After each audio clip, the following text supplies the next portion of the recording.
स्वागत है आपका विनर्स एकेडमी प्रयागराज में। मैं समीर शुक्ला आज अपने एक नए वीडियो के साथ, जिसका नाम है प्रीपोजिशन पार्ट 2। कल प्रीपोजिशन पार्ट 1 के बारे में मैंने आपसे बताया था और बात भी की, और सबसे इंटरेस्टिंग वीडियो मैंने कोशिश की आपके सामने लेके आऊं, और आपको अच्छा भी लगा होगा, I hope and I think. तो प्लीज इसी तरह से सपोर्ट करें, वीडियो को लाइक करें, शेयर करें, सब्सक्राइब करें, कमेंट करेंगे, जरूर बताएं कि कैसा लगा। कल मैंने आपको बताया एट और बाई के 4-4, 5-5 नियम।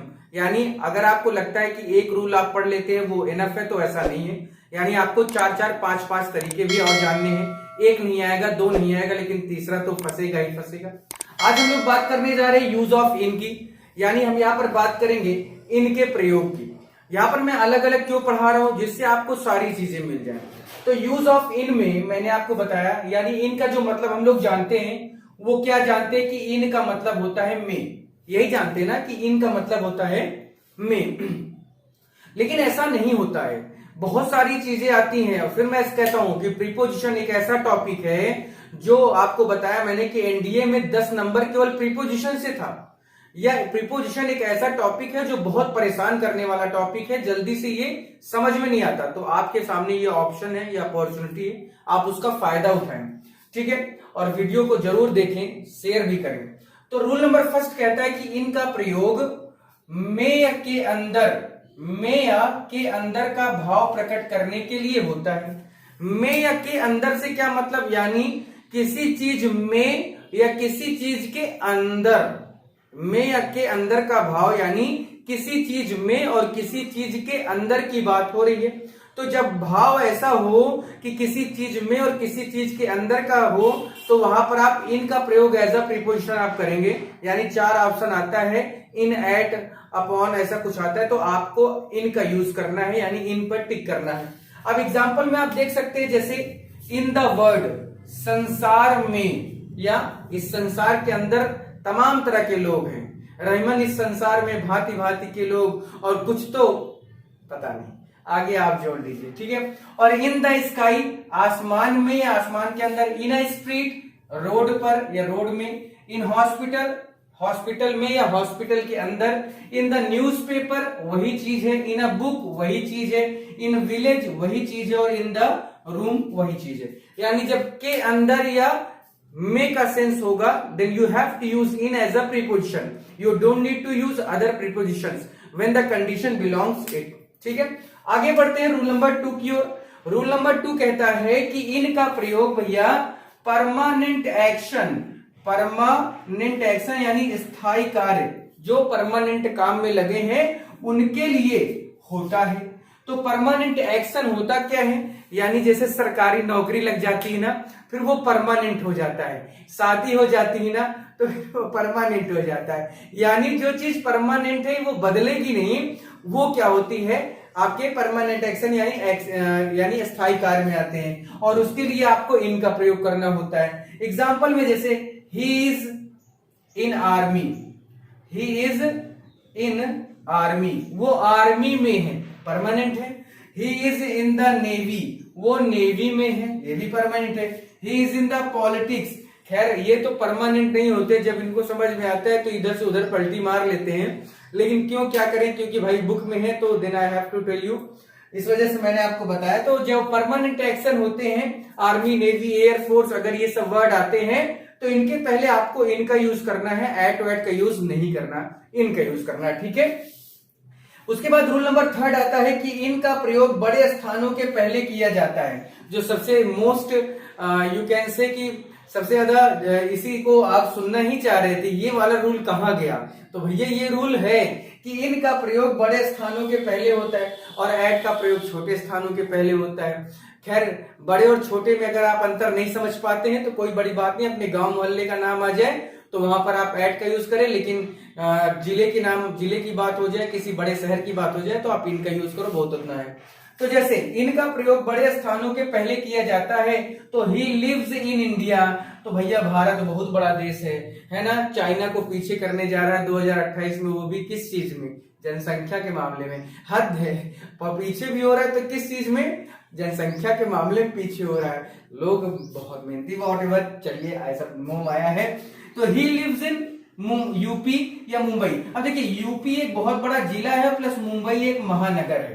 तो कल ही मैंने बताया था महानगर हो गया, देश हो गया, महादेश हो गया, यानी महाद्वीप जिसको कहते हैं। अगर इनकी बात होती है तो देन भी हमें क्या यूज करना होता है, इनका प्रयोग एक तरह से प्रीपोजिशन के रूप में करना होता है। तो 3 कंडीशन, पहली में के अंदर का भाव होगा तो इनका प्रयोग करेंगे, दूसरी परमानेंट एक्शन की बात होगी, यानी जब कोई सरकारी नौकरी कर रहा हो, उसको ऐसे आप समझिए कि कोई सरकारी नौकरी में यानी वो परमानेंट एक्शन में है, तो वहां पर इनका प्रयोग करेंगे। रूल नंबर 3 है कि इनका प्रयोग बड़े स्थानों के पहले भी किया जाता है, यानी इंडिया हो गया, यूपी हो गया, आपका शहर हो गया, जिस शहर में आप रह रहे हैं वो हो गया, उसके बाद गांव मोहल्ले के लिए आप एट का प्रयोग करेंगे। तो चलिए आगे बढ़ते हैं, इसके जो हम लोग तीसरा है और उसके बाद चौथा देखते हैं। एक पॉइंट इसका और बता देता हूं, उसके बाद फिर हम लोग दूसरा अपने प्रीपोजिशन पढ़ेंगे।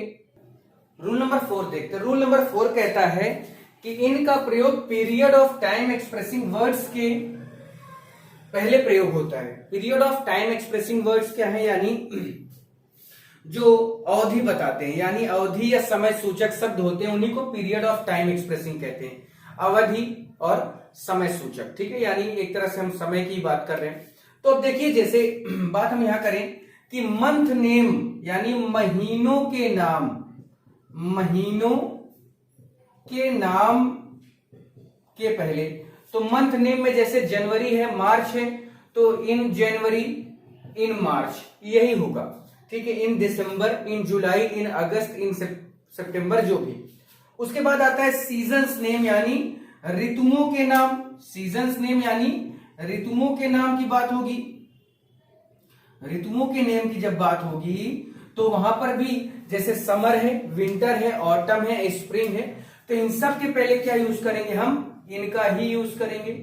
क्लियर हो रहा है। अगला है ईयर्स नेम यानी सालों के नाम। तो सालों के नाम भैया वो जीजा और साला वाला नहीं, सालों के नाम में जैसे इन 1947, इन 1950, इन 2020, इन 2018, इन 2017, ऐसे, यानी सालों के नाम यानी ईयर्स नेम की बात हो रही है। अगला वर्ड है द 18th सेंचुरी और 16th सेंचुरी, 17वीं शताब्दी, 16वीं शताब्दी, 9वीं शताब्दी, 21वीं शताब्दी। तो इन सब यानी शताब्दी के नाम के पहले हम क्या यूज करते हैं, हमेशा इनका ही यूज करते हैं। तो इन 18th सेंचुरी, इन 16th सेंचुरी, ठीक है, इन 1947, इन 1950, और उसके बाद इन समर, इन विंटर, इन जनवरी, इन मार्च। तो ये आपके सामने मैंने इनके 4 यूजेस रखे। ठीक है, इस तरह से आप जब यूजेस सीख जाएंगे तो आप कभी भी परेशान नहीं होंगे, खासकर प्रीपोजिशन को सही यूज करने में। ठीक है, तो इसलिए मैंने आपको ये बताया।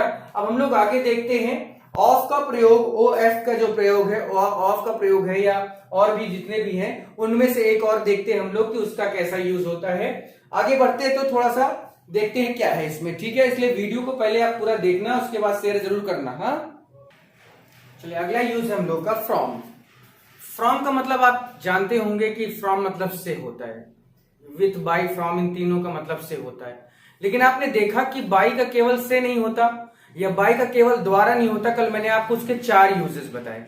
आज हम लोग बात करने जा रहे हैं फ्रॉम की। तो फ्रॉम का भी कोई इससे जरूरी नहीं कि इससे ही मतलब हो, जरूरी नहीं कि वो केवल से के लिए आए। और केवल अगर एक चीज आप, एक रूल जानते हैं, एक यूज जानते हैं, एक तरीका आप जानते हैं, तो फिर इसका मतलब आप समझिए कि बहुत पीछे। आप उन सभी लोगों से पीछे हैं जो टॉप करते हैं, आप उन सभी लोगों से पीछे हैं जो बहुत अच्छा नंबर पाते हैं। इस वजह से, क्योंकि वो अगर अच्छा नंबर पाते हैं तो इसका मतलब है कि दे डू समथिंग डिफरेंट, और आप डिफरेंट नहीं कर रहे हैं। अगर आप डिफरेंट करते हैं या करना चाहते हैं तो stay with us, learn with Sameer Shukla, यही आपसे मैं कहूंगा। इसलिए वीडियो पूरा लास्ट तक देखोगे ना तो बहुत क्लियर हो जाएगा। और सबसे बड़ी बात यह है कि इसको हमें करना कैसे है। देखिए, सबसे इसमें जो इंपॉर्टेंट चीज होती है वो एक चीज होती है कि आखिर इसका हमें फॉर्मूले याद कैसे हो, या ये तरीका हमको याद कैसे हो। तो इसीलिए बहुत नॉर्मल तरीके से सबको अपने अलग अलग नोट्स बनाओ और उस पर लिखो। अब देखो, यूज ऑफ फ्रॉम में मैं बात करूं कि फ्रॉम का मतलब तो होता है से, जो आप जानते हैं। तो इसका रूल नंबर 1 है कि फ्रॉम का प्रयोग सेपरेशन यानी अलगाव यानी स्थान से अलग होने के, स्थान से अलग होने, बिछड़ने के सेंस में यहां पर बातें हम लोग करेंगे। तो सेपरेशन का भाव प्रकट होने पर हम क्या यूज करते हैं, फ्रॉम का यूज करते हैं। सेपरेशन का भाव क्या है कि he has come from Mumbai. अब वो मुंबई छोड़कर दूसरी जगह जा रहा है, यानी मुंबई जो जगह है उससे क्या हो रहा है, अलग हो रहा है, बिछड़ रहा है, दूर हो रहा है। तो स्थान से अलग होने का सेंस है यहां पर मुंबई से। और वो जा कहीं मान लीजिए प्रयागराज जा रहा हो, कानपुर, लखनऊ, कहीं भी जा रहा हो, तो जब ऐसी कंडीशन होगी then we have to use from as a preposition. अगला है the fruits have fallen from the tree. अब देखिए फल पेड़ से गिरा, तो इसका मतलब है कि फल जो है, फ्रूट है, वो पेड़ से क्या हुआ, सेपरेट हुआ, अलग हुआ, तभी वो नीचे गिरा। इसका मतलब उसने अपना स्थान छोड़ दिया, स्थान से अलग हो गया। तो सेपरेशन यानी अलगाव, स्थान से अलग होने के सेंस में हम हमेशा फ्रॉम का यूज करते हैं। अगला रूल हमारा है रूल नंबर 2 कि फ्रॉम का प्रयोग ओरिजिन, स्रोत के अर्थ में होता है। ओरिजिन क्या है, यानी जब कोई चीज किसी चीज से बनती है, तो जब वो बनती है और जिस चीज से बनती है उसी को हम ओरिजिन कहते हैं। जैसे आप किसी अच्छे घर में पैदा हुए हैं तो आपका ओरिजिन आपका घर है। जैसे गंगा जी हिमालय से निकलती हैं या जहां से भी निकलती हो, कंफर्म नहीं मुझे, तो जहां से वो निकलती है उनका ओरिजिन सोर्स है। पैसा आने का भी ओरिजिन होता है कि मेरा जो पैसे आने का स्रोत है वो इधर से। उसी तरह से हर एक चीज का अपना एक स्रोत होता है, चाहे वो बने चाहे बिगड़े। तो बनने और बिगड़ने के सेंस में जिस चीज से वो बन रहा है, जिस चीज से बिगड़ रहा है, तो वही उसका ओरिजिन होता है। तो जैसे the table is made from would, यानी जो टेबल है वो किससे बनी है, लकड़ी से बनी है। तो इसका ओरिजिन कौन है भैया, वुड है। किसका ओरिजिन, टेबल के बनने का। तो टेबल के बनने का ओरिजिन क्या है, लकड़ी है। उसी तरह से कर्ड यानी दही, माठा, जो भी छाछ कहते होंगे आप, तो इन सब के बनने का ओरिजिन क्या होता है भैया, मिल्क होता है। इसीलिए क्या यूज किया है, फ्रॉम का यूज किया है। तो जब ये ओरिजिन की बात होगी, देखिए इसमें होता है केमिकल रिएक्शंस होते हैं और फिजिकल भी रिएक्शन चेंज होते हैं और केमिकल चेंजेस होते हैं। तो मेड फ्रॉम, मेड ऑफ का भी यूज होता है, ठीक है। तो इसलिए बहुत परेशान नहीं होना, मैं यहाँ पर फ्रॉम की बात कर रहा हूं, तो उसको आप देखना है। जैसे केमिकल रिएक्शन होता है तो फ्रॉम का यूज होता है, फिजिकल रिएक्शन होता है तो वो फिजिकल चेंज होता है तो वहां पर ऑफ का यूज होता है। तो इस तरह से है तमाम तरह की चीजें। अगला वर्ड है हम लोग का रूल नंबर 3 है कि फ्रॉम का प्रयोग से के अर्थ में, भैया ध्यान देना, फ्रॉम का प्रयोग से के अर्थ में टाइम यानी समय का भाव प्रकट करने के लिए होता है। यानी फ्रॉम का प्रयोग से के लिए तो होता है, लेकिन किस सेंस में होता है, समय का भाव प्रकट, यानी टाइमिंग दिखाने, टाइम दिखाने के अर्थ में होता है। अब जैसे I loved her from my childhood, मैं उसे अपने बचपन से प्यार करता हूं। तो भैया फ्रॉम क्यों लगा, क्योंकि चाइल्डहुड क्या है, एक समय था, एक बचपन क्या है, एक समय होता है, उसी को हमने यहां पर टाइम के सेंस में दिया। दूसरा है he is learning English from 12 years, वो 12 साल से क्या कर रहा है, इंग्लिश लर्न कर रहा है। तो जब ये भाई 12 साल तो समय ही है ना, बचपन उसका समय ही है ना, जवानी उसकी समय होगी, वो सारी चीजें कब कहेगा, जब वो 40-45 साल का होगा। तो मैं उसको बचपन से बहुत चाहता था, मिली नहीं मिली तो कोई बात नहीं, दूसरी मिली, है ना। उसी तरह से इंग्लिश के लिए 12 साल से वो मेहनत कर रहा था। तो पहली कंडीशन है कि सेपरेशन का भाव प्रकट होगा, तब फ्रॉम का यूज करते हैं। दूसरी कंडीशन है ओरिजिन यानी स्रोत या किसी चीज के बनने का जो भाव होगा, वहां पर हम फ्रॉम का यूज करते हैं। और तीसरी चीज है कि से के अर्थ में टाइम का भाव प्रकट होने पर हम क्या करते हैं, इसी का प्रयोग यानी फ्रॉम का ही प्रयोग करते हैं। और भी सारी चीजें जैसे he is suffering from fever, तो वो बीमारी के सेंस में होता है, लेकिन आपको उसको ज्यादा पढ़ने की जरूरत नहीं, वो आपको मैं बीमारी यानी कौन व्यक्ति किस चीज से मरा है उस चीज में, उससे हर एक चीज का प्रीपोजिशन होता है। मैं आपको बता दूं, ये वीडियो मैंने पहले ही दे दिया था, बना दिया था, लेकिन और उस वीडियो का नाम OF वर्सेस OFF है। आप देखेंगे ना तो उसमें आपको बहुत अच्छा मिलेगा कि कोई व्यक्ति अगर बीमारी से मरता है तो क्या प्रीपोजिशन, भूख से मरता है तो क्या प्रीपोजिशन, किसी युद्ध के मैदान में मरता है तो क्या प्रीपोजिशन, बेड पे मर जा रहा है तो क्या प्रीपोजिशन, और जो है क्या कहते हैं प्यास से मर जा रहा है तो क्या प्रीपोजिशन, आत्महत्या करता है तो उसके साथ क्या प्रीपोजिशन। तो ऑलरेडी है मैंने इस पे ओ एफ और ओ डबल एफ का एक वीडियो बनाया है, आप उसको देख लीजिएगा।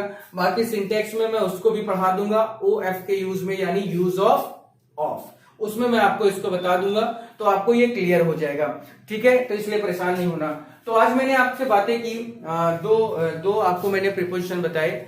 एक कौन सा एक प्रीपोजिशन है फ्रॉम, और इससे पहले का जो प्रीपोजिशन था वो आपको पता ही है।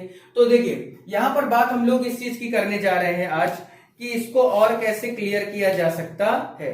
तो हम लोगों ने इन और फ्रॉम का यूज पढ़ा, इन और फ्रॉम का यूज पढ़ा, उसमें हम लोगों ने देखा कि कैसे इसको हमें करना है। तो ये क्लियर हुआ कि फ्रॉम के लिए सबसे पहले सेपरेशन का भाव होगा तो हम फ्रॉम का यूज करते हैं, ओरिजिन का भाव होगा, सेंस होगा तो भी हम फ्रॉम का यूज करेंगे, और जब से के अर्थ में टाइम का भाव प्रकट होगा तो भी हम फ्रॉम का ही यूज करेंगे। क्लियर है, आप इतना रूल जान ले भैया, कभी आप परेशान नहीं होंगे, ये मेरा आपसे वादा है, कभी कोई दिक्कत नहीं होगी, ये भी वादा है आपसे। इस वजह से इस वीडियो को आप पूरा देखें, और आपने देखा अच्छा लगा वीडियो को शेयर करना, लाइक करना, सब्सक्राइब करना, कमेंट करके बताना, क्योंकि मैंने आपसे खुद ही कहा है कि मैं इसके 3 या 4 पार्ट बनाऊंगा। तो आज ये दूसरा पार्ट है, कल तीसरा और चौथा, बहुत खींचकर 4 पार्ट बनेंगे, क्योंकि अब बड़े चीजें हो भी गई हैं। कल मैं आपके सामने विद का यूज बताऊंगा, फ्रॉम हो ही गया है तो विद का यूज बताऊंगा, और ओ डबल एफ, एमंग और एमंगस्ट, जीएसटी जो हो जाता है उस पे क्या अंतर है। कल का वीडियो थोड़ा बड़ा हो सकता है, यानी 25 से 30 मिनट का हो सकता है, तो उसके लिए आप तैयार रहिए। आज 16 है ये, आज के लिए इसका देखते हैं। और अगर आपको कोई दिक्कत है तो ये मेरा नंबर है, इस पे आप चाहे जब भी मैसेज कर सकते हैं, कॉल भी कर सकते हैं, यानी जब आपकी इच्छा हो, जब आप प्रॉब्लम में हो तो मेरे से आप बात कर सकते हैं। ठीक है, तो चलिए आज के लिए इतना ही, फिर उसके बाद हम लोग कल देखते हैं कि कल का क्या टॉपिक है, कल मिलते हैं। इसलिए थैंक यू वीडियो को देखने के लिए, लाइक करना, शेयर करना, सब्सक्राइब करना और कमेंट करके जरूर बताना। फिर चलिए आज के लिए इतना ही, थैंक यू।